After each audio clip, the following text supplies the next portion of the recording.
Hey, hi everyone, welcome to our channel Commerce Education by CA. This is Darshan Jain this side. I hope आप सब लोग अपने अपने घर पे सेफ हो एंड आज हम लोग इस लेक्चर में चैप्टर नंबर 12 करने वाले हैं। हम लोग ने एसपी का अभी तक चैप्टर नंबर 9, 10, 11 अपलोड कर दिया है। मतलब स्टार्टिंग से लेके बोलूँगा तो 1, 2, 3, 4, 5, 6, 7, 8 नहीं किए हैं।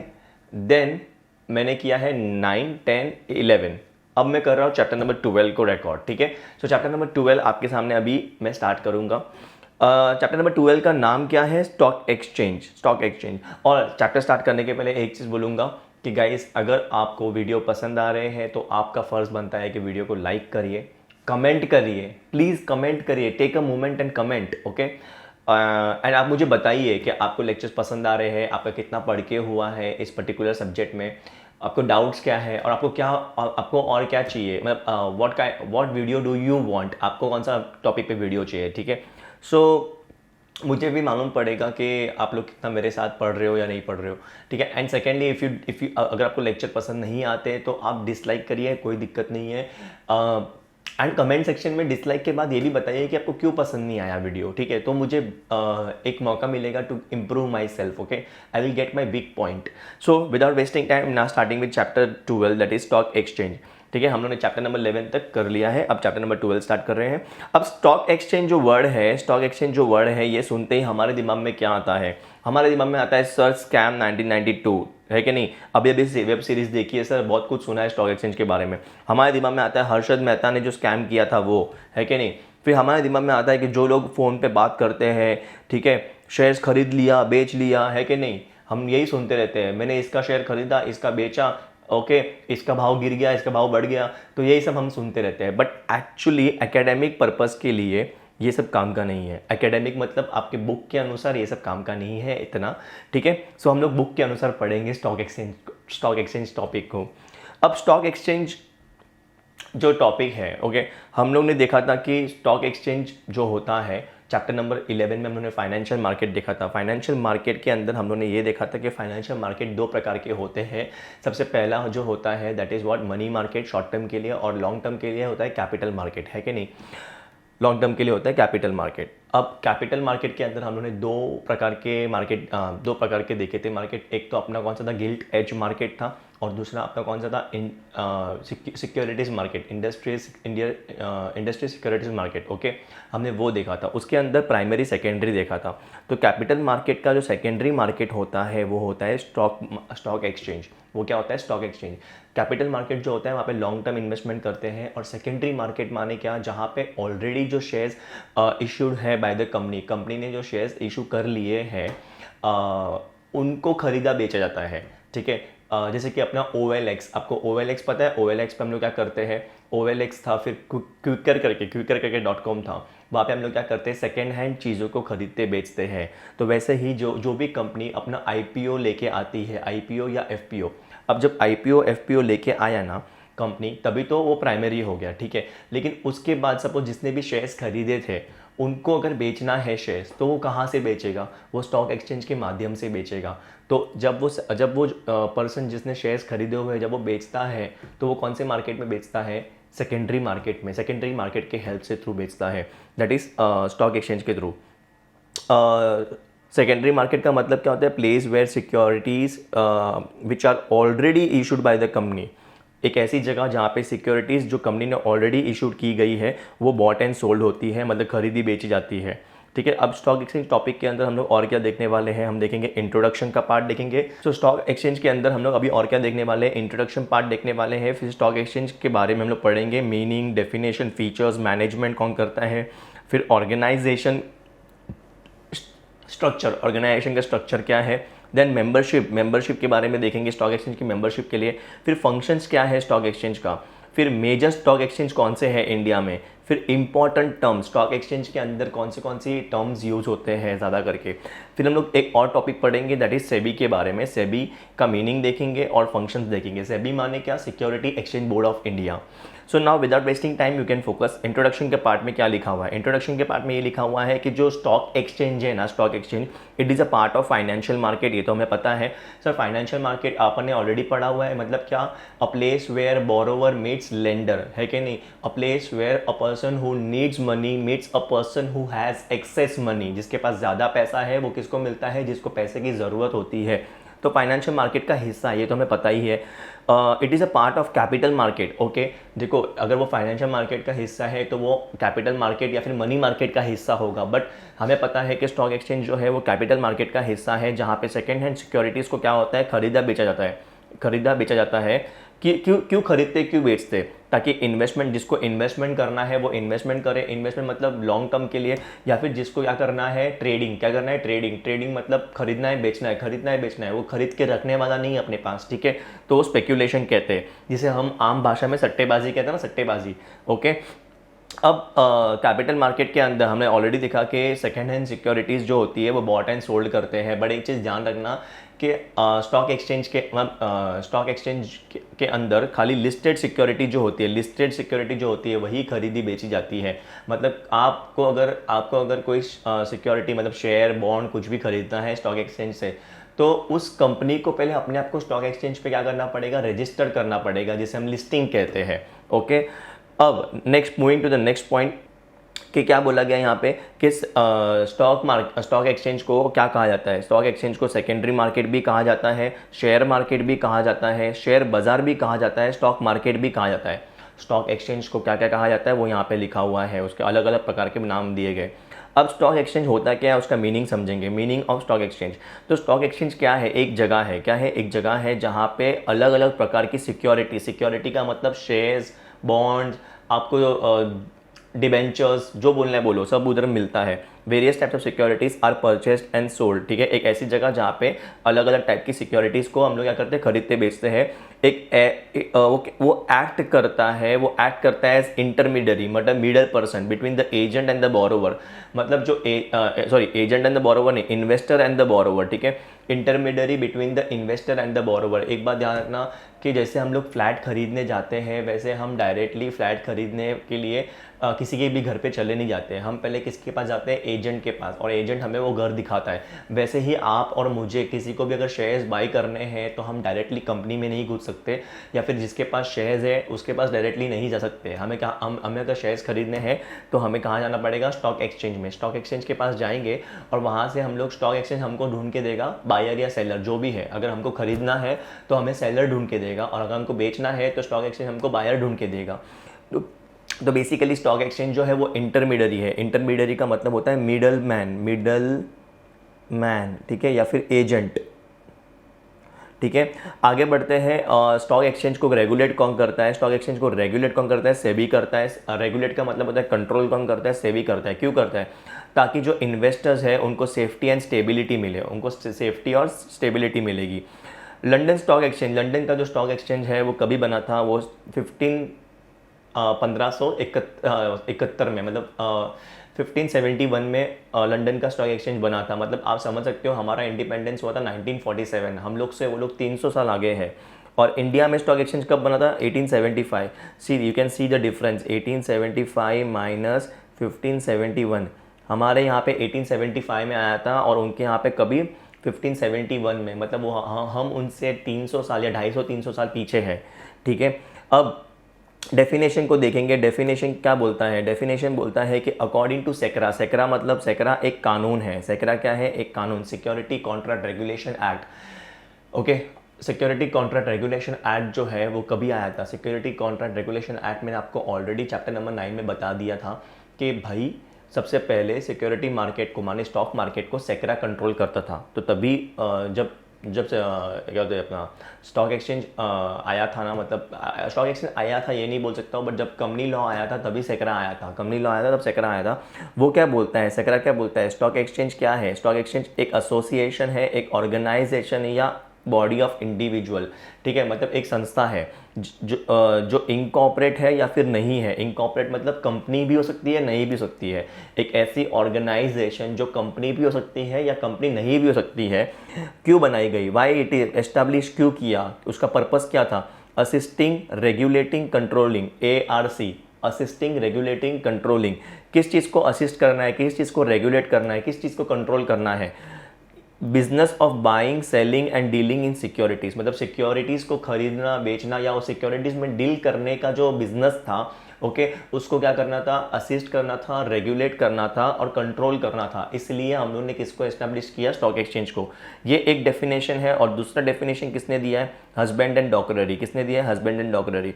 उन्होंने क्या बोला, स्टॉक एक्सचेंज जो होते हैं वो प्राइवेटली ऑर्गेनाइज मार्केट है। मतलब ये प्राइवेटली ऑर्गेनाइज मार्केट है, मतलब सिस्टमैटिक मार्केट है, जो हम लोग क्यों यूज़ करते हैं, हम क्यों यूज़ करते हैं स्टॉक एक्सचेंज को, इस मार्केट को हम लोग क्यों यूज़ करते हैं, क्योंकि हमें क्या करता है, हेल्प करता है ट्रेडिंग इन सिक्योरिटीज़ में। सिक्योरिटीज़ में ट्रेड करने के लिए ईज़ करता है, इसलिए हम इस मार्केट को इस्तेमाल करते हैं। ओके, ये हस्बैंड एंड डॉकररी वाला डेफिनेशन थोड़ा इजी है, तो यू कैन प्रिफर दिस। बाकी आपको दोनों में से जो भी डेफिनेशन देखनी है देख लो, कोई दिक्कत की बात नहीं है। सेकरा बोलता है इट इज एसोसिएशन या ऑर्गेनाइजेशन या body of individual whether it is incorporated और not, establish for the purpose of assisting regulating controlling, किस चीज़ को, बिजनेस ऑफ बाइंग सेलिंग या फिर क्या बोलते हैं उसको अपना dealing in securities.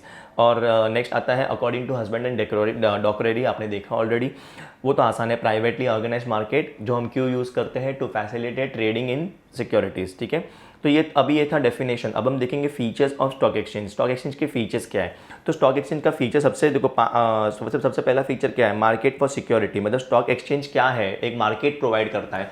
Stock exchange is providing a market, मतलब इट इज़ अ प्लेस, एक ऐसी जगह जहाँ पे सिक्योरिटीज़ को बॉट एंड सोल्ड करते हैं। ठीक है, यहाँ पे जो चाहिए आपको वो प्रकार की सिक्योरिटी मिलेगी, गवर्नमेंट कंपनी की भी मिलेगी, नॉन गवर्नमेंट की भी मिलेगी। ठीक है, दोनों टाइप की आपको सिक्योरिटी मिलती है। So it is the market for securities, पहला point. Feature of stock market क्या होता है, it's a market for securities. Next आता है second hand security. Second hand security का मतलब क्या आता है, स्टॉक एक्सचेंज के अंदर ओनली वो सिक्योरिटी बिकी या खरीदी जा सकती है जो क्या है, स्टॉक एक्सचेंज पे सॉरी वहाँ पे यहाँ पे वही सिक्योरिटीज़ खरीदी या बेची जाएगी जो ऑलरेडी इशूड है bye the company, already issued by the company. मतलब IPO हो गया है या फिर FPO। IPO मतलब इनिशियल पब्लिक ऑफर, FPO मतलब फर्दर पब्लिक ऑफर। ये अगर इसके बाद अगर एक कंपनी शेयर इशू करती है मार्केट में तो डायरेक्टली लोगों को करेगी, तो डायरेक्टली लोग किससे ले रहे हैं, कंपनी से ले रहे हैं। ठीक है, बट इन केस अगर कंपनी उसके बाद किसी को शेयर्स बेचने हैं या उसके बाद किसी को शेयर्स खरीदने हैं तो in that case stock exchange में वही सिक्योरिटी ट्रेड होती है सेकेंड हैंड। ठीक है, लिस्टेड सिक्योरिटी एक और इंपॉर्टेंट पॉइंट है कि स्टॉक एक्सचेंज के अंदर खाली वो सिक्योरिटी ट्रेड होती है जो क्या है, लिस्टेड है। लिस्टेड माने रजिस्टर्ड है, कहाँ पे, स्टॉक एक्सचेंज पे। ठीक है, एक कंपनी को अपनी सिक्योरिटीज़ को स्टॉक एक्सचेंज पे लिस्ट करना पड़ता है। लिस्टिंग से क्या होता है सर, हम लोग अगर स्टॉक एक्सचेंज के ऊपर हमारी सिक्योरिटी को अगर रजिस्टर करते हैं उससे क्या फ़ायदा होता है, उससे जो इंटरेस्ट है किसका, इन्वेस्टर का, मतलब इन्वेस्टर्स के हित में उनको प्रोटेक्शन मिलती है, उनके साथ कोई चीटिंग नहीं होगी क्योंकि उनके ऊपर रूल्स जो होते हैं स्टॉक एक्सचेंज के, मतलब जो भी कंपनी जो है ना वो लिस्टिंग करते हैं ना, उनको स्टॉक एक्सचेंज के और सेबी के रूल्स फॉलो करने पड़ते हैं। ठीक है, तो इन दैट केस कभी भी कोई भी कंपनी चीट नहीं कर पाएगी। ठीक है, ऑर्गेनाइज्ड एंड रेगुलेटेड मार्केट, बहुत इंपॉर्टेंट सी बात है, ये एक बहुत सिस्टमैटिक मार्केट होता है। यहाँ पे सब कुछ सिस्टमैटिकली होता है, फॉर्मल तरीके से होता है। एंड इंपॉर्टेंट चीज़ क्या होती है कि वो रेगुलेटेड है बाय सेबी।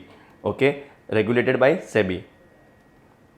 नेक्स्ट पॉइंट आगे आता है स्पेसिफिक लोकेशन, बहुत इंपॉर्टेंट पॉइंट है। एक चीज ध्यान रखना, हम लोग ने फाइनेंशियल मार्केट के अंदर देखा था कि फाइनेंशियल मार्केट का कोई फिजिकल प्लेस नहीं होता है, there is no physical place for financial market. लेकिन फाइनेंशियल मार्केट के अंदर कैपिटल मार्केट जो होता है, दैट इज स्टॉक मार्केट अपना वन ऑफ द पार्ट है, उसका फिजिकल प्लेस है। Stock market is a physical building. Okay, stock market is physical building, अपने मुंबई में है, दलाल स्ट्रीट पे, चर्चगेट में जाओगे ना, फोर्ट एरिया में, तो वहाँ पे आपको दिख जाएगा। ठीक है, तो it is a market where brokers and intermediaries conduct trading, मतलब वहाँ पे लिटरली ब्रोकर और जो इंटरमीडियरी होते हैं, हम लोगों ने देखा था DP जो लोग होते हैं, डिपॉजिटरी पार्टिसिपेंट, इंटरमीडियरी होता है ना वो, तो वो लोग जो होते हैं वो लोग वहाँ पे जाते हैं और वहाँ जाके क्या करते हैं, ट्रेडिंग करते हैं।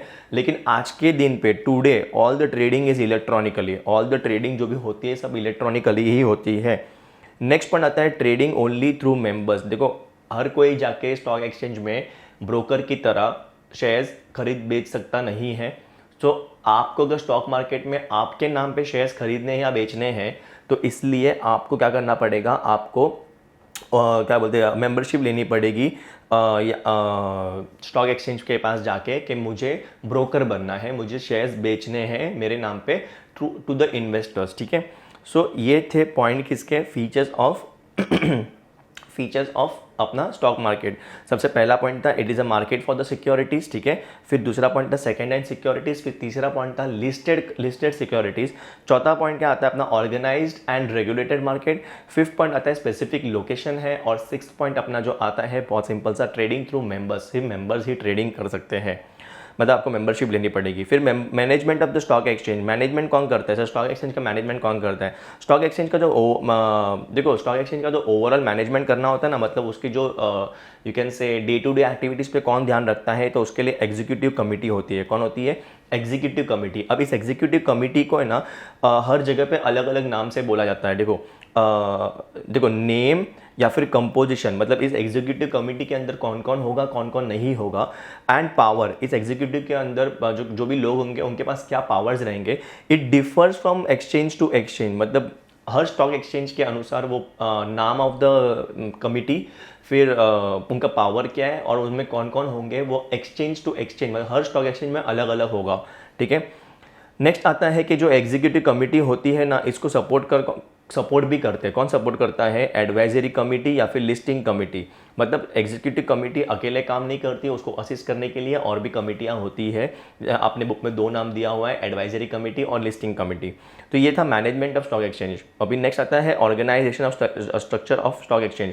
Organisation structure of stock exchange, आपने अगर स्टॉक एक्सचेंज बनाया तो आप स्टॉक एक्सचेंज को कैसे चला सकते हो।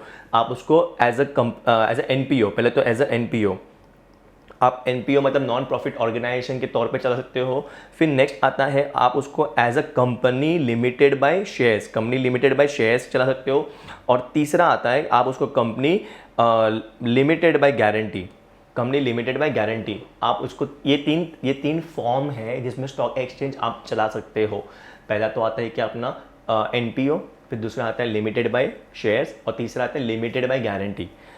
सेक्रा जो एक्ट है, सेक्रा क्या है सर, सेक्रा है क्या, एक कानून है। जैसे हम लोग कंपनीज एक्ट पढ़ते हैं वैसे सेक्रा, सिक्योरिटी कॉन्ट्रैक्ट रेगुलेशन एक्ट 1956 एक कानून है। उसमें बोला गया है कि उसमें सब रूल्स दिए हुए हैं, किसके लिए रूल्स दिए, स्टॉक एक्सचेंज के फंक्शनिंग के लिए। लाइसेंस अगर आपको स्टॉक एक्सचेंज का चाहिए, आपको आपके स्टॉक एक्सचेंज को रिकॉग्नाइज करवाना है तो उसका प्रोसेस क्या रहेगा, क्या क्राइटेरिया रहेगा। और कंट्रोलिंग एंड स्पेक्यूलेशन, उसके अंदर सब रूल्स दिए हुए हैं। स्पेक्यूलेशन का मतलब होता है सट्टेबाजी, ठीक है। सट्टेबाजी को भी अगर कंट्रोल करना है, गैम्बलिंग को कंट्रोल करना है तो उसके भी रूल्स कहाँ पे दिए हुए हैं, सेक्रा में दिए हुए हैं, ठीक है। आगे बढ़ता हूँ मैं। नेक्स्ट आता है membership of stock exchange. Membership of stock exchange के लिए आपके बुक में कुछ नहीं दिया है, सिर्फ इतना दिया है कि हर स्टॉक एक्सचेंज का क्राइटेरिया जो रहेगा एलिजिबिलिटी का, जिसको भी मेंबरशिप चाहिए स्टॉक एक्सचेंज की, उसके लिए एलिजिबिलिटी का जो क्राइटेरिया रहेगा वो हर स्टॉक एक्सचेंज के लिए अलग रहेगा। मतलब it will depend upon two stock exchange. पहली बात तो मैं एक चीज़ क्लियर करूँगा, स्टॉक एक्सचेंज बहुत सारे हैं इंडिया में, लेकिन रिकॉग्नाइज सिर्फ 2 है। स्टॉक एक्सचेंज बहुत सारे हैं इंडिया में, लेकिन रिकॉग्नाइज कितने हैं, 2 है। 2 कौन से, बॉम्बे स्टॉक एक्सचेंज और नेशनल स्टॉक एक्सचेंज, ये दोनों क्या है, रिकॉग्नाइज्ड है। नेक्स्ट पॉइंट आता है functions of stock exchange. Stock exchange के फंक्शंस क्या है, बहुत सिंपल सा पॉइंट है। सबसे पहला देखो, स्टॉक एक्सचेंज जो है वो किसका हिस्सा है, फाइनेंशियल मार्केट। फाइनेंशियल मार्केट के फंक्शन के अंदर हम लोगों ने एक पॉइंट देखा था, mobilisation of saving. Mobilisation of saving का मतलब जो सेविंग्स करते हैं उसको मूव करता है। सिंस स्टॉक एक्सचेंज जो होता है वो एक ऑर्गेनाइज्ड और रेगुलेट मार्केट है, ये हम लोगों ने ऑलरेडी देखा फीचर्स के अंदर कि स्टॉक एक्सचेंज जो है वो ऑर्गेनाइज एंड रेगुलेट मार्केट है। देयरफॉर इट इज़ सेफ, मतलब वो सेफ होता है, मतलब वो एक सेफ मार्केट है। इसीलिए इन्वेस्टर्स जो है, छोटे हो या बड़े हो, वो लोग क्या होते हैं, एंकरेज होते हैं to invest in the security, क्योंकि ये सेफ मार्केट है। तो जो छोटा भी इन्वेस्टर है या बड़ा इन्वेस्टर है, वो लोग क्या करते हैं, वो लोग फील करते हैं कि चलो इसमें ही इन्वेस्ट कर लेते हैं। फिर नेक्स्ट आता है देयरफॉर स्टॉक एक्सचेंज जो है वो क्या करता है, लोगों की सेविंग्स को मोबिलाइज करता है। मोबिलाइज का मतलब मूव करता है इनटू इन्वेस्टमेंट, मतलब सेविंग्स को चेंज करता है इनटू इन्वेस्टमेंट। लोगों की जो सेविंग्स थी वो पड़ी ऐसे ही पड़ी रहती, सड़ती थी, इसलिए उसको क्या किया, उसने इन्वेस्टमेंट में हेल्प कर दिया। स्टॉक एक्सचेंज के माध्यम से वही पैसा क्या हो गया, सेव हो गया, इन्वेस्ट हो गया, ठीक है। आगे बढ़ते हैं, इन्वेस्ट किस में किया, सिक्योरिटीज़ में किया, ठीक है। कैपिटल फॉर्मेशन, देखो स्टॉक एक्सचेंज जो है वो कैपिटल फॉर्मेशन के लिए हेल्प करता है। कैसे, देखो ध्यान दो, सिंस सिक्योरिटीज़ जो होते हैं वो क्या करते हैं, अच्छे रिटर्न देते हैं। आप जब सिक्योरिटीज़ में इन्वेस्ट करते हो तो आपको अच्छा रिटर्न मिलता है। एंड कैपिटल अप्रिसिएशन, मतलब आपका जो शेयर का प्राइस है वो भी बढ़ता है, मतलब आपको डिविडेंड तो मिलेगा ही मिलेगा, प्लस आपके शेयर का दाम बढ़ता है। आपने 100 में खरीदा था, 150 हो गया, तो कैपिटल भी बढ़ता है आपका। देयरफॉर इन्वेस्टर जो होते हैं वो लोग क्या होते हैं, अट्रैक्ट होते हैं इन्वेस्ट करने के लिए, कहाँ पे, सिक्योरिटी मार्केट में। इसीलिए वो लोग सिक्योरिटीज़ में इन्वेस्ट करने के लिए क्या होते हैं, आकर्षित होते हैं। और वो इन्वेस्टमेंट किसके थ्रू होगा, इन स्टॉक एक्सचेंज के थ्रू होगा, बराबर है। देयरफॉर स्टॉक एक्सचेंज क्या करता है, कंपनी को हेल्प करता है टू इजीली रेज फंड्स। मतलब देखो इस वजह से स्टॉक एक्सचेंज के वजह से कंपनी लोग पैसा इजीली रेज कर पाती है, अपना कैपिटल इजीली जमा कर पाती है। सो कैपिटल फॉर्मेशन में हेल्प करता है। नेक्स्ट पॉइंट आता है pricing of securities. Pricing of securities क्या बोलता है, सिक्योरिटीज़ जो होती है उसकी वैल्यूएशन कैसे होती है, on the basis of demand and supply. कोई भी चीज़ का वैल्यू जो होता है वो कौन से बेसिस पे होता है, डिमांड एंड सप्लाई के बेसिस पे होता है। अब सिक्योरिटीज़ ऑफ अ कंपनी, मतलब एक ऐसी कंपनी जिसकी प्रॉफिट ज़्यादा है, जिसकी ग्रोथ ज़्यादा है, तो उसका जो प्राइस रहेगा, उसके जो शेयर्स की प्राइस या डिबेंचर की प्राइस वो भी ज़्यादा रहेगी। सिंपल सी बात है। दिस हेल्प्स, इससे क्या होता है, इन्वेस्टर को ये मालूम पड़ता है कि उसकी मार्केट वैल्यू क्या है, उन्होंने जो शेयर्स खरीदे हैं या जो कंपनी है उसकी मार्केट वैल्यू क्या है। एंड क्रेडिटर्स जो होते हैं, जो उधार देते हैं, उनको मालूम पड़ता है कि कंपनी को उधार देंगे तो उन रिटर्न करने की लायक है कि नहीं, क्रेडिट वर्दीनेस, मतलब इज द कंपनी वर्दी, मतलब क्या इसको उधार देना चाहिए या नहीं चाहिए, यही इससे मालूम पड़ जाएगा उनके कीमत से।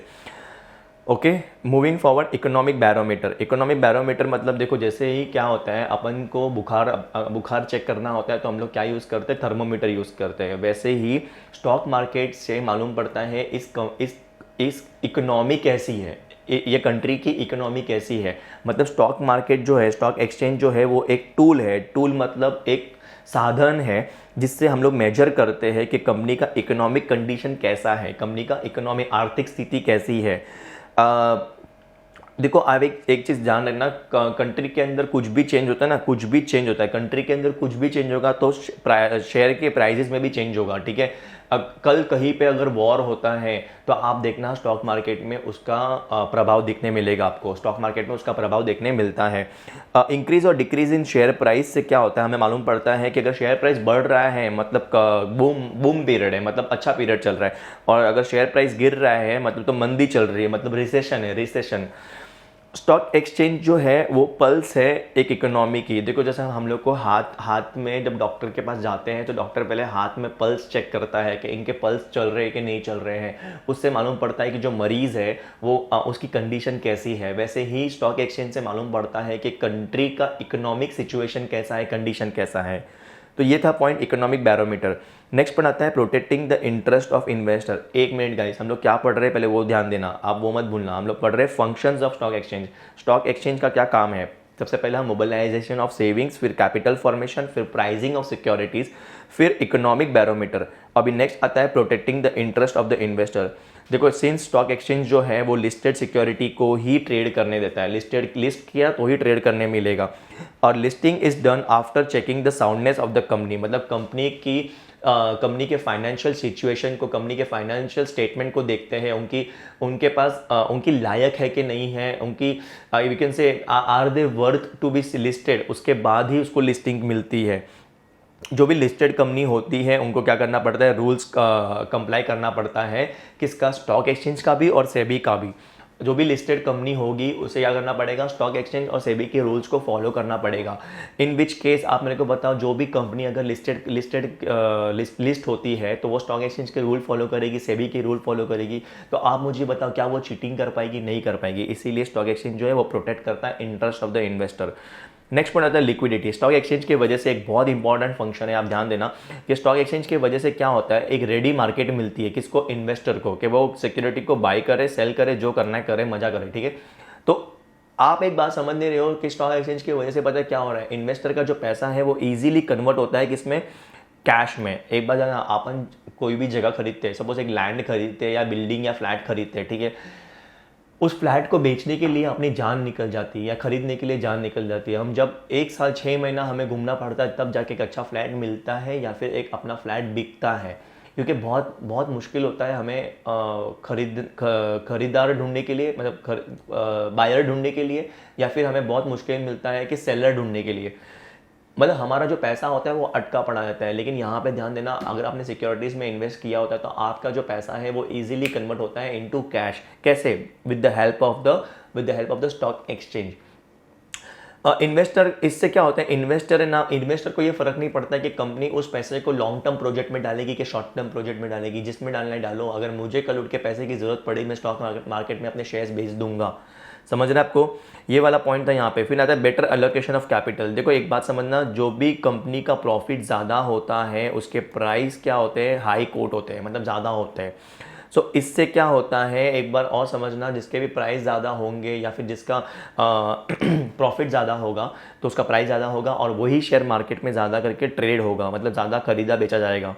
इससे क्या होता है, इन्वेस्टर जो है वो उसमें इन्वेस्ट करता है, जिससे क्या होता है, मतलब इन्वेस्टर जो है जनरली उसी कंपनी में इन्वेस्ट करेगा एंड अल्टीमेटली क्या होगा, इन्वेस्टर का जो फंड है वो अलोकेट मतलब क्या, डिस्ट्रीब्यूट होगा into productive and profitable channel. मतलब इन्वेस्टर का जो पैसा है वो एलोकेशन किस में होगा, मतलब डिस्ट्रीब्यूट किस में होगा, प्रॉफिटेबल एंड प्रोडक्टिव चैनल में। ठीक है। नेक्स्ट पार्ट आता है contribute to the economic growth. बहुत इंपॉर्टेंट पॉइंट है, ध्यान देना। देखो इन्वेस्टर्स जो होते हैं वो क्या करते हैं, उस कंपनी में इन्वेस्ट करेंगे जो ज़्यादा रिटर्न देंगे, है कि नहीं। फिर वो जो कंपनी जो होती है ज़्यादा रिटर्न देने के लिए कंपनी क्या करेगी, प्रोडक्टिव इन्वेस्टमेंट करेगी, ताकि मतलब उसी प्रोजेक्ट में पैसा इन्वेस्ट करेगी जहाँ पे उनको प्रॉफिट ज़्यादा मिलेगा। इससे क्या होगा, अगर वो ऐसे प्रोजेक्ट लेगी जहाँ पे ज़्यादा बोलते ना स्कोप है, तो उससे अपनी कंट्री का भी डेवलपमेंट होगा, कंपनी भी ग्रोथ होगी। क्योंकि जो भी इंडस्ट्री या जो भी बिजनेस होता है ना, जब वो अपना बिजनेस स्टार्ट करता है तो वो अपनी लोकेलिटी को भी चेंज करता है, वो देश उसकी सराउंडिंग इंफ्रास्ट्रक्चर, नए रोड्स बनते हैं वगैरह। आपने देखा रहेगा बहुत सारी बड़ी बड़ी कंपनियां हैं, पूरा का पूरा एरिया ले लेती है और उसको डेवलप करती है, वहीं पे स्कूल, वहीं पे हॉस्पिटल, सब कुछ वहीं पे। इन विच केस अपने देश का भी उसमें ग्रोथ होता है। फिर नेक्स्ट आता है provide scope for speculation. Speculation का मतलब क्या होता है, सट्टेबाजी, गैम्बलिंग। देखो आप एक बात समझना, जहाँ पे लिक्विडिटी है, देखो लिक्विडिटी मतलब क्या, इमीडिएटली किसी को भी शेयर्स बेचने हैं बेच सकता है, खरीदना है खरीद सकता है। तो लिक्विडिटी को एंश्योर करने के लिए और डिमांड सप्लाई को एंश्योर करने के लिए स्टॉक मार्केट आपको गैम्बलिंग करने का भी एक स्कोप देता है। नेक्स्ट आता है promotes the habit of saving and investment. मतलब देखो क्या होता है, सिंस स्टॉक एक्सचेंज जो होता है वो क्या करता है, स्टॉक एक्सचेंज जो है वो क्या करता है, it provides attractive investment opportunity. मतलब बहुत सारी अच्छी अच्छी इन्वेस्टमेंट अपॉर्चुनिटी देता है। इट एंकरेजेस किसको भी, लोगों को एंकरेज करता है कि तुम सेव करो। क्योंकि देखो आपने सुना होगा, देख इसका तो इसने तो इस कंपनी के शेयर खरीदे थे, आज इसका देख एक शेयर कितने का कितना पहुंच गया, मतलब कितना बढ़ गया। तो उससे क्या होता है, और भी लोग इन्वेस्ट करने के लिए जाते हैं। अभी इन्वेस्ट करना है तो आपको सेव करना पड़ेगा। सो इसीलिए एंकरेज करता है पीए लोगों को कि आप सेव करो ज़्यादा से ज़्यादा एंड इन्वेस्ट करो मोर इन द कॉर्पोरेट सेक्टर मतलब कंपनी के अंदर। ठीक है, rather than investing in the gold silver. अब लोग है ना गोल्ड सिल्वर में इन्वेस्ट करने से ज़्यादा कहाँ पे इन्वेस्ट करना प्रेफर करते हैं, स्टॉक मार्केट में। आजकल तो आप लोग टीवी पे ऐड भी देखते हो, किसका, जीरोधा का, अपस्टॉक्स का, है कि नहीं। सो ग्रो वाले ऐप का। मतलब आज लोग बहुत ज़्यादा जागरूक है शेयर मार्केट को लेके। तो ये थे हमारे features, functions of stock exchange. Okay, functions थे कि स्टॉक एक्सचेंज क्या क्या करता है। ठीक है। Okay, so now starting with the next topic, that is major stock exchange. मैंने जैसे आपको बताया था कि इंडिया के अंदर स्टॉक एक्सचेंज तो बहुत सारे हैं, लेकिन रिकॉग्नाइज सिर्फ 2 है। तो 2 कौन से पहला आता है बॉम्बे स्टॉक एक्सचेंज, आपने नाम तो सुना ही होगा, BSE बोलते हैं इसको। ये कब सेटअप हुआ था, ये सेटअप हुआ था 1875 में। देखो एक तो BSE है और दूसरा अपना जो आता है वो है NSE, नेशनल स्टॉक एक्सचेंज। ठीक है, ये 2 रिकॉग्नाइज स्टॉक एक्सचेंज है। 2 क्या है, recognise stock exchange. In which case पहले हम बॉम्बे स्टॉक एक्सचेंज के बारे में पढ़ते हैं। बॉम्बे स्टॉक एक्सचेंज जो है वो सेटअप कब हुआ था, इट वाज सेटअप इन 1875 में सेटअप हुआ था। सर ये कहाँ पे लोकेटेड है, ये लोकेटेड है मुंबई के एक जगह है, मुंबई में एक चर्चगेट बोलो या आप लोग CST बोलो, जो बोलना है बोलो, वहाँ पे एक जगह है दलाल स्ट्रीट करके, वहाँ पे ये बिल्डिंग पाई जाती है BSE लिमिटेड की। ठीक है, इसको पहले क्या कहा जाता था, बॉम्बे स्टॉक एक्सचेंज को पहले कहते थे native share stock broker association. Native share stock broker association कहा जाता था। एशिया का सबसे पहला स्टॉक एक्सचेंज है ये, एशिया का सबसे पहला स्टॉक एक्सचेंज है। इंडिया का फर्स्ट लिस्टेड स्टॉक एक्सचेंज है। देखो अगर एशिया का पहला स्टॉक एक्सचेंज है तो इंडिया का भी फर्स्ट ही रहेगा, लेकिन यहाँ पे क्या बोला गया है, इंडिया का फर्स्ट लिस्टेड मतलब फर्स्ट रिकॉग्नाइज्ड स्टॉक एक्सचेंज है। ओके, वर्ल्ड में 11वें नंबर पे रैंक करता है with respect to market capitalisation. अगर मतलब जितनी कंपनियां जो होती है इस स्टॉक एक्सचेंज पे है कि सर कितनी कंपनियां हैं। देखो अगर मैं आपको बोलूँ ना तो आज के डेट पे मोर देन 5000 कंपनी है। कितना? मोर देन 5000 कंपनी, और सबसे ज़्यादा कंपनी बॉम्बे स्टॉक एक्सचेंज पे ही लिस्टेड है। अब मार्केट कैपिटलाइजेशन क्या होता है कि जितने भी कंपनियां हैं, जितनी भी कंपनीज हैं, उनके जितने भी शेयर्स है इनटू उनके मार्केट वैल्यू, टोटल जो प्राइस आएगा, मतलब जितनी कंपनियां उनके जितने शेयर्स है इनटू दिया मार्केट वैल्यू, उस हिसाब से स्टॉक एक्सचेंज बीएसई जो है अपनी, वो वर्ल्ड में 11वें नंबर पे आती है। वर्ल्ड में 11वें नंबर पे आती है। आगे बढ़ते हैं। It is a corporatised entity. Corporatised entity मतलब अभी वो कंपनी बन गई है। पहले जो बीएसई था वो कंपनी नहीं था, अभी वो कंपनी बन गई है। कंपनी बन गई है मतलब उसने अपने आप को कंपनीज एक्ट के अंदर क्या किया है, रजिस्टर किया है एज अ कंपनी। फिर it is a demutualised entity. Demutualised entity का मतलब क्या होता है, ध्यान से समझना, बहुत इंपॉर्टेंट पॉइंट है। डीम्यूचुअलाइज्ड एंटिटी का मतलब पता है क्या होता है? बीएसई जो था ना वो पहले पता है क्या था, वो कोऑपरेटिव सोसाइटी था। क्या था पहले? वो कोऑपरेटिव सोसाइटी। अब कोऑपरेटिव सोसाइटी का एक फीचर होता है that is what, mutual assistance. क्या होता है? एक फीचर होता है दैट इज म्यूचुअल असिस्टेंस। उसका मतलब होता है जो ओनर है वही मैनेजर रहेगा, जो ओन करता है वही मैनेजर रहेगा। आपने आपकी बिल्डिंग में देखा ही रहेगा, जो फ्लैट के ओनर होते हैं वही सेक्रेटरी होते हैं, वही क्या बोलते हैं उसका, ट्रेजरर होते हैं, चेयरमैन होते हैं। ओके, सो अभी क्या होता है, बट कंपनी में क्या होता है, कंपनी में जो ओनर होता है वो कभी भी मैनेजर नहीं होता। कंपनी में ओनर अलग होता है, मैनेजर अलग होता है, ठीक है। इसीलिए एक स्टॉक एक्सचेंज के मेंबर्स के अंदर जो भी होते हैं, कौन होते हैं? ब्रोकर। उनके जो राइट्स थे, उन राइट्स का बंटवारा किया गया। उनको किसी को मैनेजमेंट राइट दिया, किसी को ट्रेडिंग राइट दिया। मतलब जो भी ब्रोकर ट्रेडिंग करता है वो मैनेजमेंट नहीं करेगा स्टॉक एक्सचेंज का, और जो क्या बोलते हैं उसको, अपना जो ब्रोकर जो है, जो मैनेजमेंट करता है, वो ट्रेडिंग नहीं करेगा फिर, ठीक है। सर इससे क्या फ़र्क पड़ने वाला है? आप एक बात सुनो, जो मैनेजमेंट करता है उसके पास सब अंदर की इन्फॉर्मेशन होती है। तो आप मेरी बात एक समझ के चलो, जिसके पास अंदर की इन्फॉर्मेशन है, अगर वही ट्रेडिंग करेगा, ट्रेडिंग मतलब शेयर खरीदेगा बेचेगा, तो वो चीटिंग करेगा, वो तो अपने फ़ायदे के लिए काम करेगा, या फिर उसके जो जनरल पब्लिक का फ़ायदा नहीं होगा, जनरल पब्लिक का नुकसान हो जाएगा। ये मेंबर लोग ही क्या करेंगे, पैसे कमा के चले जाएंगे। समझ रहे आपको? फिर बीएसई ने क्या किया, बीएसई ने स्विच किया किसको, बीएसई ने स्विच किया इनटू इलेक्ट्रॉनिक ट्रेडिंग सिस्टम कभी 1995 में। और उनका जो सॉफ्टवेयर है इलेक्ट्रॉनिक ट्रेडिंग सिस्टम का मतलब ऑनलाइन हो गया। उनका जो सॉफ्टवेयर है उसको क्या कहते हैं, बीएसई ऑनलाइन ट्रेडिंग सिस्टम करके, BSE online trading system bolt कहते हैं। फिर उसने क्या इंट्रोड्यूस किया, उसने इंट्रोड्यूस किया centralised exchange based internet trading system. मतलब centralised exchange based internet trading system मतलब एक वेबसाइट डाली जिसका नाम bsewebex.co.in नाम है। उस पे से कोई भी इन्वेस्टर कहीं से भी कभी भी शेयर्स खरीद सकता है, फॉरेन से भी, कोई दिक्कत की बात नहीं। सेंट्रलाइज का मतलब क्या होता है? सेंट्रलाइज मतलब anyone from anywhere can access it. मतलब देखो अगर आपका वसई में एसबीआई में अकाउंट है तो आप है ना, वसई बोलने से बेटर मुंबई में अगर आपका एसबीआई का अकाउंट है तो इन दैट केस आप बैंगलोर जाते हो तो बैंगलोर में भी आप आपके एसबीआई अकाउंट में पैसा विड्रॉ कर सकते हो या डिपॉजिट कर सकते हो, क्योंकि वहाँ पे भी सेंट्रलाइज्ड है। ओके, वैसे ही बीएसई ने सेंट्रलाइज्ड एक वेबसाइट डाल दी है। बीएसई का जो मेन इंडेक्स है, उसको क्या कहते हैं, सेंसेक्स। क्या कहते हैं? सेंसेक्स क्या होता है मैं आपको आगे बताऊंगा, डोंट वरी अबाउट इट।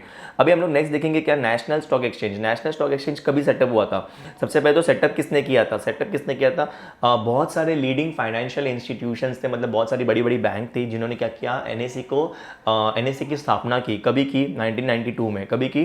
1992 में। फिर वो रिकॉग्नाइज कब हुआ? 1993 में। रिकॉग्नाइज कब हुआ? देखो पहले तो वो क्या हुआ, पहले तो वो बना, वो एसोसिएशन मतलब स्टॉक एक्सचेंज को बनाया गया 1992 में। फिर उसको रिकॉग्नाइज किया गया कभी 1993 में, ठीक है। रिकॉग्नाइज करने के लिए आपको कानून कौन सा फॉलो करना पड़ता है? सेकरा का, ठीक है। फिर स्टार्ट कब हुआ, एनएसई ने ट्रेडिंग कब स्टार्ट की? 1994 में, ठीक है। 1992, 1993, 1994 याद रखना। आप समझो कि ये जो स्टॉक एक्सचेंज है, नेशनल स्टॉक एक्सचेंज है, वो आया ही लेट, तो ऑब्वियसली वो मॉडर्न होगा, और लार्जेस्ट स्टॉक एक्सचेंज है इंडिया का, ठीक है। Modern and largest stock exchange in India. It is located in Mumbai में ही है, ये भी मुंबई में है। मुंबई में कहाँ पे? बीकेसी, बांद्रा कुर्ला कॉम्प्लेक्स, ठीक है। वहाँ के रिक्शा वाले बहुत डेंजरस होते हैं गाइस, ध्यान देना। फिर अभी ये सबसे देखो, बीएसई है ना, वो भी कॉर्पोरेटाइज्ड है, वो भी डीम्यूचुअलाइज्ड है, वो तो हमने पढ़ा। लेकिन सबसे पहले एनएसई था जो डीम्यूचुअलाइज स्टॉक एक्सचेंज था, इलेक्ट्रॉनिक स्टॉक एक्सचेंज था। मतलब डीम्यूचुअलाइज इलेक्ट्रॉनिक स्टॉक एक्सचेंज सबसे पहला इंडिया में कौन सा था? एनएसई, ठीक है। First stock exchange in the country जो क्या करता है, पूरा automated screen based electronic system follow करता था। सबसे पहला स्टॉक एक्सचेंज है जिसने क्या किया था, ऑटोमेटिक पूरा स्क्रीन बेस्ड, मतलब पूरा का पूरा कंप्यूटर बेस्ड था इसका सिस्टम। जो मेन इंडेक्स है एनएससी का, एनएससी का जो मेन इंडेक्स है उसे क्या कहा जाता है, निफ्टी। क्या कहा जाता है, निफ्टी। जो स्टार्ट कब हुआ था, 1996 में। सर ये निफ्टी क्या होता है, आपने सेंसेक्स बोला, वो क्या होता है, आगे आएगा, चिंता मत करो बच्चों। अब हम स्टार्ट करेंगे। हम लोगों ने अभी क्या किया, बीएससी एनएससी को अच्छे से समझ लिया, ठीक है। अब हम लोग क्या करेंगे, हम लोग कुछ इंपॉर्टेंट टर्म्स है स्टॉक एक्सचेंज में, उनकी चर्चा करेंगे। Important terms in the stock exchange, सबसे पहला आता है ब्रोकर। सर ब्रोकर कौन होता है, ब्रोकर एक ऐसा व्यक्ति होता है जो स्टॉक एक्सचेंज का मेंबर होता है। वो अपने नाम पे इन्वेस्टर के लिए शेयर्स खरीदता है, बेचता है, ठीक है। अपने नाम पे इन्वेस्टर के शेयर्स को खरीदता है, बेचता है। और वो जो है वो क्या है, एजेंट है। किसका एजेंट है, he is a agent between the जॉबर and the investor. जॉबर and investor के बीच में वो एजेंट है। सर इन्वेस्टर तो समझा, जॉबर क्या होता है, नेक्स्ट पॉइंट वही है, रिलैक्स, ठीक है। आप एक बात समझना कि जो भी बंदा ब्रोकर रहेगा उसके पास स्टॉक एक्सचेंज का लाइसेंस रहेगा तो ही वो ब्रोकर बन पाता है, वरना नहीं बन पाता है। सर उसकी इनकम क्या होती है, what is the income of the, क्या बोलते हैं अपना, ब्रोकर। ब्रोकर का इनकम क्या होता है, उसका इनकम होता है कमीशन। क्या होता है, कमीशन, ठीक है। जो ब्रोकरेज देते हैं, जो कमीशन दलाली बोलते हैं ना, वैसा, ठीक है। नेक्स्ट पॉइंट आता है जॉबर। जॉबर कौन होता है, जॉबर एक बंदा होता है जो बंदा स्टर्ड होता है। क्या होता है स्टर्ड, स्टर्ड मतलब शाणा। शाणा मतलब सर शाणा कैसा होता है, ये जो बंदा होता है ये किसी के लिए शेयर्स नहीं खरीदता है, खुद के लिए ही खरीदता है। मतलब वो किसी के लिए नहीं खरीदता है, खुद के लिए खरीदता है। किसके पास से खरीदता है, ब्रोकर के पास से। आप मेरी बात समझो, क्या होता है तुमको पता है क्या, जो भी पर्सन, जो जिस भी ये जो बंदा होता है ना, ये जो जॉबर जो बंदा होता है, वो अपने नाम पे शेयर्स खरीदेगा। किसके पास से खरीदता है, ब्रोकर के पास से। ब्रोकर किसके पास से खरीदता है, इन्वेस्टर्स के पास से। तो आप समझे ब्रोकर जो है वो क्या है, इंटरमीडियरी, एजेंट है, ठीक है। ये तो आपको समझ गया।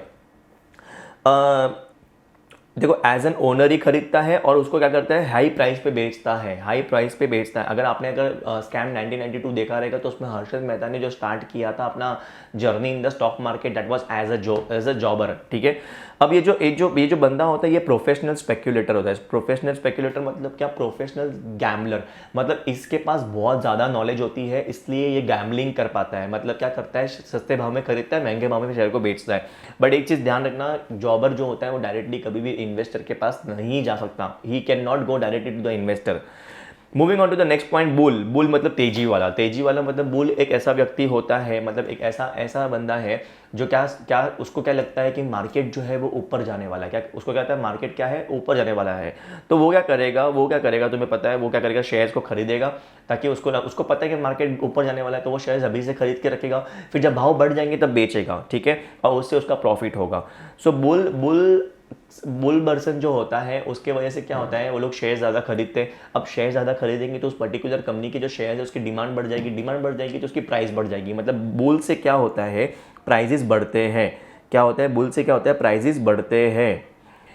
बेयर मतलब क्या, डरपोक। बेयर मतलब क्या, डरपोक। इसको ऐसा लगता है कि मार्केट में शेयर्स के प्राइस जो है वो गिरने वाले हैं। तो आप मुझे बताओगे, उसको ऐसा लगता है कि मार्केट में जो प्राइस है गिरने वाले हैं, तो वो आज ही बेच देगा, है कि नहीं, वो आज ही बेच देगा। वो शेयर्स को क्या करेगा, आज ही बेच देगा, ठीक है। शेयर्स को आज ही बेच देगा। अभी आप मेरे को बताओ आज क्यों बेच रहा है, क्योंकि उसको अगर वो लेट करेगा बेचने में तो उसको लॉस होएगा, तो वो लॉस को बचाने के लिए वो आज ही बेच देगा। और आप मेरे को बताओ, सब लोग अगर शेयर्स बेचने लग जाएंगे तो उससे क्या होगा, उस पर्टिकुलर कंपनी के शेयर्स की जो डिमांड है वो कम हो जाएगी। डिमांड कम हो जाएगी तो उसके मार्केट में भाव गिर जाएंगे। आगे बढ़ते हैं, नेक्स्ट आता है स्टैग। स्टैग क्या बंदा होता है, स्टैग बंदा ऐसा होता है जिसको लिस्टिंग गेन करना है। लिस्टिंग गेन का मतलब क्या होता है, पहले शांति से समझना। अब क्या होता है, कोई कंपनी सबसे पहली बार क्या करती है, शेयर्स मार्केट में इशू करती है, जिसे हम क्या कहते हैं, आईपीओ, ओके।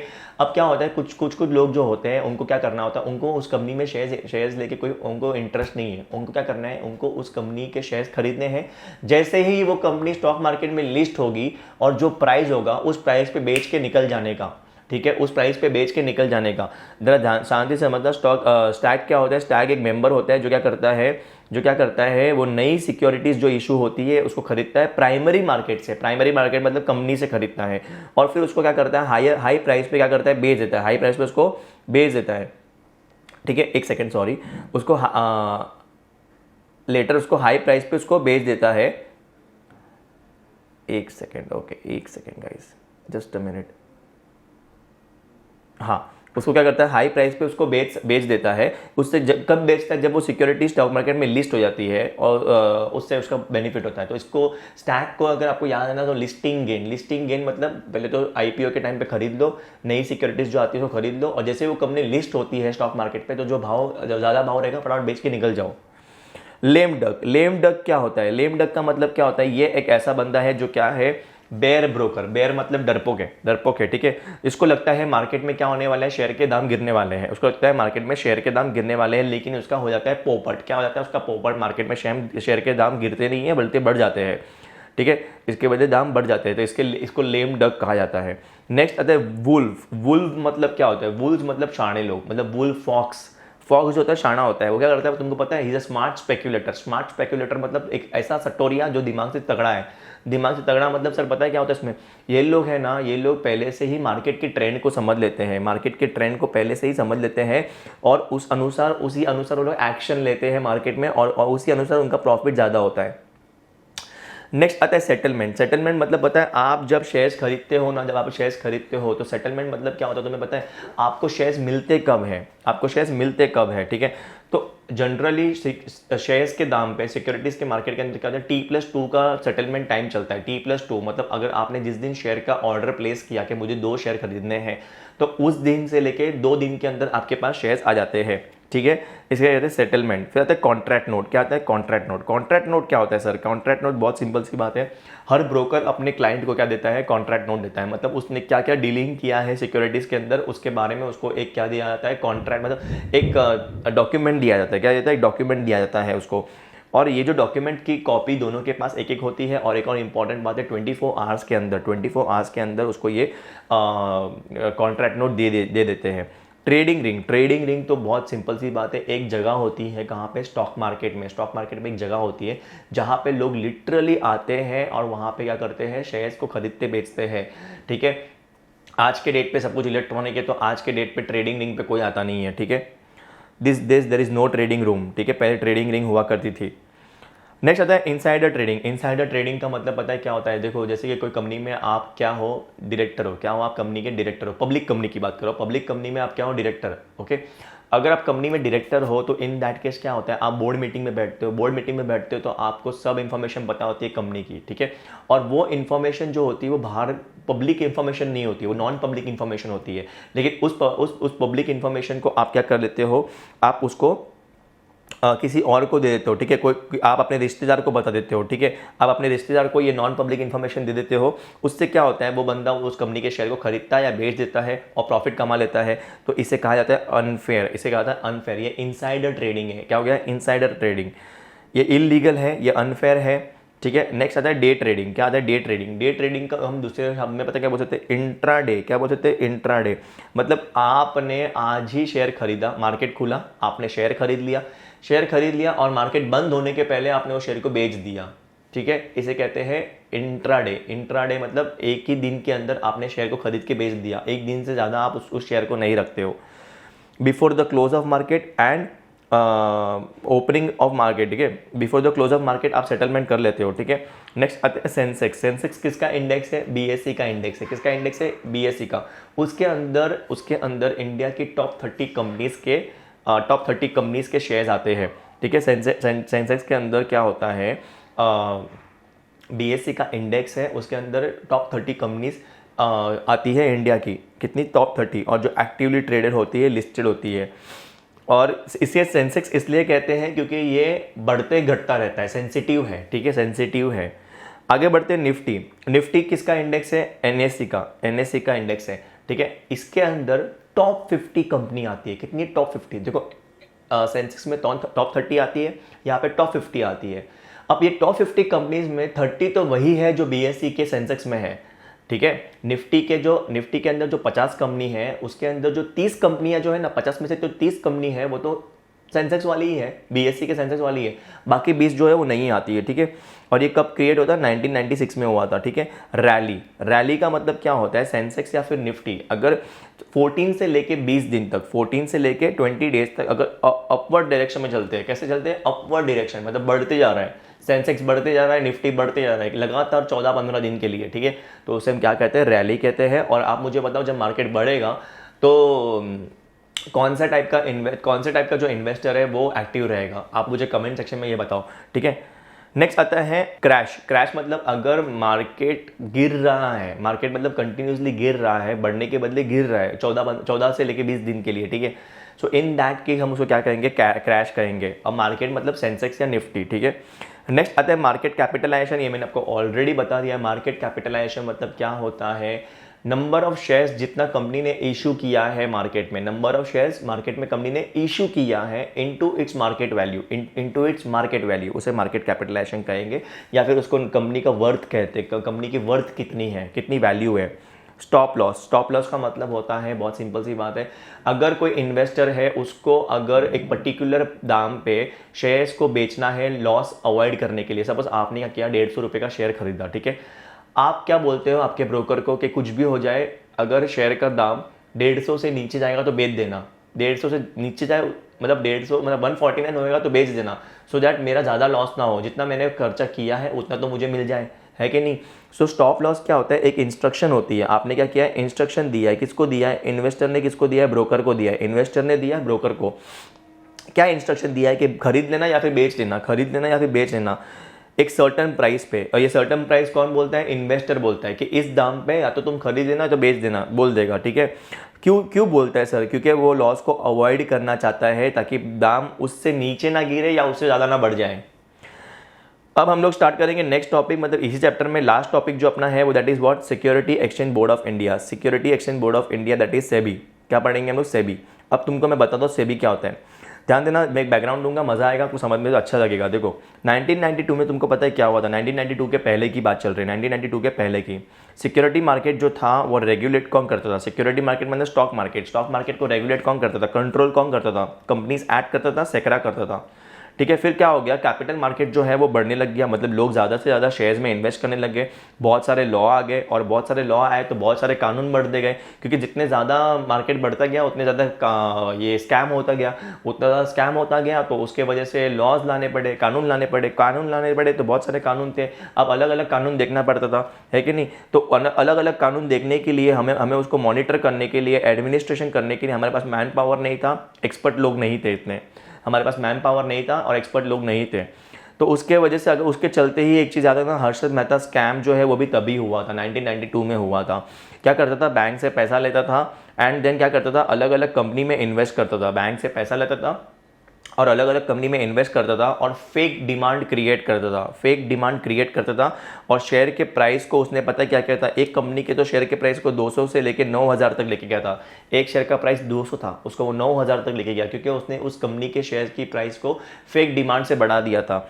अब क्या हुआ, वो तो स्कैम करके बाहर आया एंड बहुत लॉस हुआ, ठीक है। इन्वेस्टर्स का भी हुआ, बहुत सारे इन्वेस्टर्स का लॉस हुआ, बैंक का लॉस हुआ and everything was illegal. Market जो था ना, मार्केट सेंसेक्स बोलते हैं ना, सेंसेक्स, वो अगर 25,000 पे था तो 12,500 पे आ गया, मतलब अगर 20,000 पे सेंसेक्स था वो टाइम पे तो 10,000 पे आ गया, क्योंकि मार्केट जो है 50% से गिर गया था, ठीक है। ये सब कांड हुआ, इसीलिए क्या हुआ, सेबी को किया एस्टेब्लिश।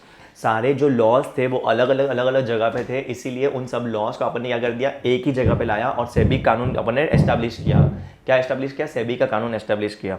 अब सेबी क्या है सर, उसका मीनिंग क्या है, सेबी क्या है, सेबी कुछ नहीं है, एक कंट्रोलर है। क्या है, कंट्रोलर है, किसका कंट्रोल करता है, कैपिटल मार्केट का, कैपिटल मार्केट को कंट्रोल करता है। अब कैपिटल मार्केट को आप मेरे को पूछना मत सर कैपिटल मार्केट क्या होता है, क्योंकि मैंने आपको ऑलरेडी बोल दिया है कैपिटल मार्केट क्या है, स्टॉक मार्केट, सिक्योरिटीज का मार्केट, है क्या नहीं। हमने चैप्टर नंबर 11 में ऑलरेडी पूरा टॉपिक कैपिटल मार्केट के ऊपर पढ़ लिया है। सो सर सेबी जो है वो रेगुलेटर है, कभी एस्टेब्लिश हुआ, 1992 में हुआ। सर इसके हेडक्वार्टर कहाँ पे, मुंबई में है, BKC में, बांद्रा कुर्ला कॉम्प्लेक्स में है। सर बहुत सारे रीजनल और लोकल ब्रांच है, देखो हेडक्वार्टर जो है वो मुंबई में है, लेकिन बहुत सारे उसके रीजनल या लोकल ब्रांचेस भी हैं अलग अलग जगह पे, ठीक है। इन विच केस सर सेबी का ऑब्जेक्टिव क्या है, what is the objective of SEBI. SEBI का ऑब्जेक्टिव तुमको पता है, उसका ऑब्जेक्टिव है कि वो सिक्योरिटीज़ मार्केट को प्रमोट करें, मतलब लोगों में प्रचार बढ़ा है कि आप लोग सिक्योरिटीज़ मार्केट में इन्वेस्ट करो। फिर इन्वेस्टर्स के जो इंटरेस्ट है उसको प्रोटेक्ट करे, मतलब जो भी इन्वेस्टर है उसके हित में काम करे, उसके हित को प्रोटेक्ट करे, ओके। नेक्स्ट आता है रेगुलेट करना, कंट्रोल करना सिक्योरिटीज़ मार्केट को। देखो सिक्योरिटीज़ मार्केट को प्रमोट तो करना है बट उसको कंट्रोल भी करना है, ठीक है। ये सब क्या था, ऑब्जेक्टिव था सेबी का ऑब्जेक्टिव है। सर सेबी किसको किसको रेगुलेट करता है, किसको किसको सेबी कंट्रोल करता है? कंपनियों करता है। किसको करता है? कंपनी को। सारी कंपनियों को नहीं करता है, लिस्टेड कंपनी को करता है। फिर इंटरमीडियरी मतलब ब्रोकर को करता है, इंटरमीडियरी मतलब ब्रोकर्स को करता है। फिर इन्वेस्टर को मतलब आप, मैं, हम सबको वो करता है। हम लोग कोई भी टाइप का इनसाइडर ट्रेडिंग नहीं कर सकते हैं। फिर स्टॉक एक्सचेंज को कंट्रोल करता है। किसको कंट्रोल करता है? स्टॉक एक्सचेंज को। इन सबको सेबी रेगुलेट करता है, कंट्रोल करता है। नेक्स्ट आता है, लास्ट आता है, वो है क्या? Functions of the stock market. Stock market के फंक्शंस क्या है? देखो, उसका जिस लिए उसको बनाया गया, जो ऑब्जेक्टिव्स थे वही उसके फंक्शन होंगे, है कि नहीं? जिस लिए उसको बनाया गया वही उसके फंक्शन होंगे। तो बट ज़्यादा फंक्शन से ज़्यादा ध्यान देना। सबसे पहले उसका फंक्शन क्या है? सबसे पहले उसका फंक्शन है कि वो लोग इन्वेस्टर्स के इंटरेस्ट को प्रोटेक्ट करे, इन्वेस्टर्स के इंटरेस्ट को प्रोटेक्ट करे। ठीक है, जो भी इन्वेस्टर होते हैं सिक्योरिटी मार्केट में, उनके इंटरेस्ट को प्रोटेक्ट करे। फिर उसको प्रमोट करना है। क्या प्रमोट करना है? सिक्योरिटीज़ मार्केट को, डेवलपमेंट को प्रमोट करना है, मतलब सिक्योरिटीज़ मार्केट को और डेवलप करो। फिर इन्वेस्टर के एजुकेशन और उनके ट्रेनिंग को प्रमोशन दे। जो भी इन्वेस्टर्स हैं कहाँ पे, सिक्योरिटीज मार्केट के अंदर, उन सबको क्या करना चाहिए? इन्वेस्टर एजुकेशन और ट्रेनिंग दो उनको। ठीक है, फिर क्या प्रमोट करना है और रेगुलेट भी करना है। किसको? Self regulatory organisation. Self regulatory organisation मतलब क्या? ऐसी ऑर्गेनाइजेशन जो खुद को रेगुलेट करती है। फॉर एग्जाम्पल बैंक्स है, बैंक्स को रेगुलेट कौन करता है? आरबीआई। तो वो तो खुद ही बैंक्स को रेगुलेट कर रहा है ना। तो ऐसी जो ऑर्गेनाइजेशन होती है उन सबको क्या करना पड़ेगा? रेगुलेट भी करना पड़ेगा। देखो, प्रमोट तो करना ही है, बट उनको क्या करना है? उनको रेगुलेट, कंट्रोल भी करना है।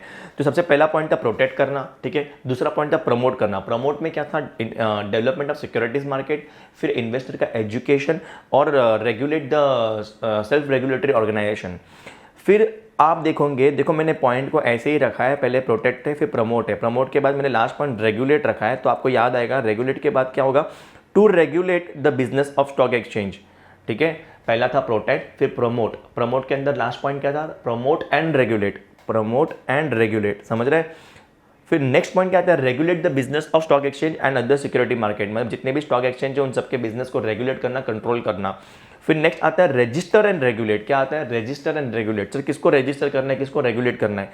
देखो, जो भी स्टॉक ब्रोकर होते हैं ना, जो भी स्टॉक ब्रोकर है, सब ब्रोकर्स है, उनके वर्किंग को उन देन शेयर ट्रांसफर एजेंट होते हैं, बैंकर टू द इशू होता है, इशू का जो काम संभालते हैं, उन सब के वर्किंग को, ब्रोकर के वर्किंग को क्या करना है? रजिस्टर करना है, रेगुलेट करना है। फिर नेक्स्ट पॉइंट आता है और किसको रेगुलेट करना है? डिपॉजिटरी को, डीपी को, डीपी मतलब डिपॉजिटरी पार्टिसिपेंट, चैप्टर नंबर 9। फिर financial institution, sorry foreign institution जो होते हैं ना, फॉरेन इन्वेस्टमेंट जो इंस्टीट्यूशन होते हैं, उनके भी वर्किंग को क्या करना है? रजिस्टर करना है और रेगुलेट करना है। और फिर सीआरए मतलब क्या? Credit rating agency. Credit rating agency जो क्रेडिट रेटिंग देती है ना, उनके वर्किंग को भी क्या करना है? रेगुलेट करना है और रजिस्टर एंड रेगुलेट करना है। फिर working of venture capital fund and CIS मतलब क्या? कलेक्टिव इन्वेस्टमेंट जो होते हैं ना, अपना म्यूचुअल फंड, ठीक है, कलेक्टिव इन्वेस्टमेंट स्कीम जो होती है म्यूचुअल फंड की, उन सबको क्या करना है? अपने को रजिस्टर एंड रेगुलेट करना है। देखो गाइज, रजिस्टर एंड रेगुलेट के अंदर 3 पॉइंट है। सबसे पहले ब्रोकर्स वाला पॉइंट है, फिर डिपॉजिटरी पार्टिसिपेंट, फाइनेंशियल इंस्टीट्यूशन और सीआरए क्रेडिट रेटिंग एजेंसी, और लास्ट है वेंचर कैपिटल फंड और अपना mutual fund CIS. Next point आता है प्रोहिबिट करना। क्या करना? प्रोहिबिट करना। क्या प्रोहिबिट करना? Prohibit fraudulent and unfair trade practice. मतलब सेबी का काम है कि वो प्रोहिबिट करे, मतलब रोक दे, अलाउड ही ना करे, अलाउड ही नहीं करना। क्या चीज़? फ्रॉडलेंट, फ्रॉड मतलब चीटिंग, या फिर अनफेयर मतलब कोई भी मिसयूज, किसी भी एडवांटेज लेके किसी का चीटिंग नहीं होना चाहिए। एंड इनसाइडर ट्रेडिंग को सिक्योरिटीज में भी प्रोहिबिट करना चाहिए। सेबी का काम है कि इनसाइडर ट्रेडिंग नहीं होनी चाहिए सिक्योरिटी मार्केट के अंदर। गाइज मैं एक और बार बताता हूँ, मैंने जो आपको नोट्स बना के दिए हैं यहाँ पे, ये जो नोट्स हैं, इसमें मैंने जो फंक्शंस का जो आंसर लिखा है बहुत सोच समझ के लिखा है। गाइज जरा ध्यान देना। सबसे पहला पॉइंट आता है अपना क्या आता है? प्रोटेक्ट आता है, प्रोटेक्ट करना है। फिर दूसरा आता है प्रमोट के अंदर लास्ट पॉइंट क्या आता है? रेगुलेट। ठीक है, प्रमोट के अंदर लास्ट पॉइंट क्या आ रहा है? रेगुलेट आ रहा है। आप लोगों को दिख रहा है लास्ट पॉइंट क्या आ रहा है? रेगुलेट। एक सेकंड गाइस, मैं आपको ना मार्कर ही चेंज करता हूँ। हाँ, प्रमोट के अंदर लास्ट पॉइंट क्या आ रहा है? रेगुलेट। ये रेगुलेट मैंने जानबूझ के लास्ट में लिखा है ताकि अपन नेक्स्ट आंसर जो कंटिन्यू करेंगे, नेक्स्ट पॉइंट वो रेगुलेट से चालू होगा। ठीक है, regulate the business of the stock exchange. और उसके बाद मैंने नेक्स्ट पॉइंट इमीडिएटली क्या लिखा है? Protect and regulate, register and regulate, register and regulate. ठीक है, रेगुलेट को कंटिन्यू करने के लिए रजिस्टर एंड रेगुलेट मैंने लिखा है। इसके अंदर वर्किंग, समझ रहे आपको ये पॉइंट? फिर नेक्स्ट आता है प्रोहिबिट। आई होप आपको ये पूरा आंसर समझ आ रहेगा। ये पूरा चैप्टर अपना हो गया है कंप्लीट एकदम, इसमें कोई डाउट ना हो। आई होप आपको पूरा अच्छे से समझा रहेगा। ये था पूरा आपका स्टॉक एक्सचेंज का चैप्टर एंड इसके अंदर एक छोटा सा पार्ट था सेबी का, ठीक है। यहाँ पे मैं चैप्टर कंप्लीट समझ रहा हूँ। अगर आपको कोई भी डाउट है, देखो आपके पास ऑप्शन होता है, आप स्पीड को स्लो कर सकते हो, ठीक है।